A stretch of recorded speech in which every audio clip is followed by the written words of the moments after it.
बिस्मिल्लाहिर्रहमानिर्रहीम।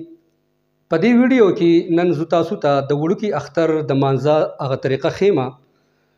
د دې طریقې د ښودلو ضرورت ځکه راغلی چې چونکې وړوکي اختر مونځ یا د لوی اختر مونځ دا په کال کې یو پیر راځي، نو په دې کې زموږ اکثر مسلمانان رونه په دې مونځ کې چې دا ډېرې غټې غلطیانې کوي او د هغې غلطیانو د وجې نه زمونږ چې په کال کې یو پیرا اختر راځي او بیا هغه اختر د ډېر لوی فضیلت والا مونځ هغه زمونږ نه خراب شي. نو د دې وجې نه ضروري دا ده چې یاره مونږه د اختر نه مخکې د وړوکي اختر چې دا کم مونځ دی د دې دا طریقه یې زده کړو چې په کومه طریقه باندې به مونږ مونځ کوو. نو د وړوکي اختر د مانځه طریقه دا ده، کله چې مونږ لاړو عیدګاه ته یا جومات ته او امام سره کله مونږ مونځ کوو، امام تکبیر تحریمه ووایي. تکبیر تحریمه مطلب دا دی چې کوم اولنې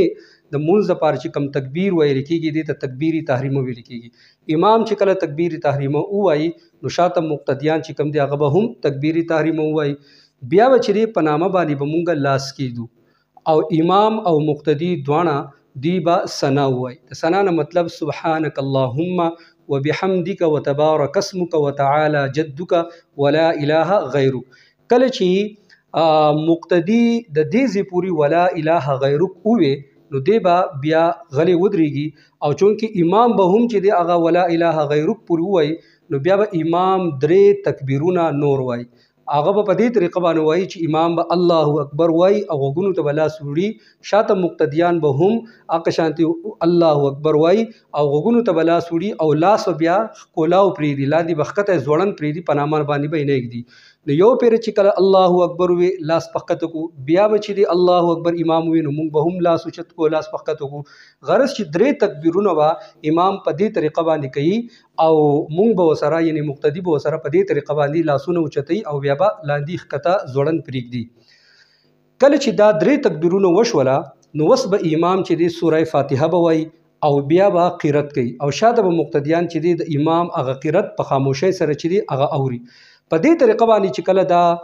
امام سوره فاتحه ووي او بیا قرت وشو، امام به لاړ شي الله اکبر به ووایي او رکوع له ولاړ شي، مقتدیان به ورسره هم په دې طریقه باندې رکوع له. نو په دې طریقه باندې به د اولنۍ رکعت پوره شي. بیا چې کله امام 2م رکعت ته پاسېدو نو په 2م رکعت کې امام به چې دی سوره فاتحه وایي، بیا به قرت وایي او د قرت نه پس به چې دی دغه 3 تکبیرونه دا به د قرت نه پس وایي. یعنی کم 3 تکبیرونه چې مونږ په اولنی رکعت کې د سوره فاتحه نه مخکې ویلو نو په 2م رکعت کې به امام دغه تکبیرونه د سوره فاتحه او د قرت نه پس یعنی په آخر کې به دا 3 تکبیرونه وایي او په دې کې به هم مونږ چې دی دغه شانتي لاسونه 3 پیرې اوچتوو او لاندې به ځوړند پرېږدو. نو چې 3 تکبیرات وشوله په 4م تکبیر سره به چې دی بیا امام رکوع له لاړ شي او مقتدیان به ورسره هم رکوع له لاړ شي. باقي مونځ به هم په هغه طریقه باندې پوره کېږي څنګه چې نور مونږ عام مونځونه کوو. چونکې په دې کې دا تکبیرات دي دا مونځ خو ټول هغه یو شانتي وي، خو چونکې دا وړوکي اختر په مونځ کې یا د غټ اختر په مونځ کې دا تکبیرات چې دي هغه راځي، دا تکبیرات زواید چې ورته کم ویل کېږي نو په دې کې مونږ اکثر غلطي کوو. نو په اولنی رکعت کې تکبیرات چې کم دي نو دا به د سوره فاتحه یعنی د ثنا نه وروسته او د سوره فاتحه نه مخکې چې ویل کېږي او په 2م رکعت کې به د قرت نه پس چې دي نو دا 3 تکبیرات چې دغه ویل کېږي او په دې کې به سره مقتدیان چې دغه غوږونو ته لاس وړي او 3 وانو تکبیرونو کې به لاس لاندې ځوړند پرېږدي.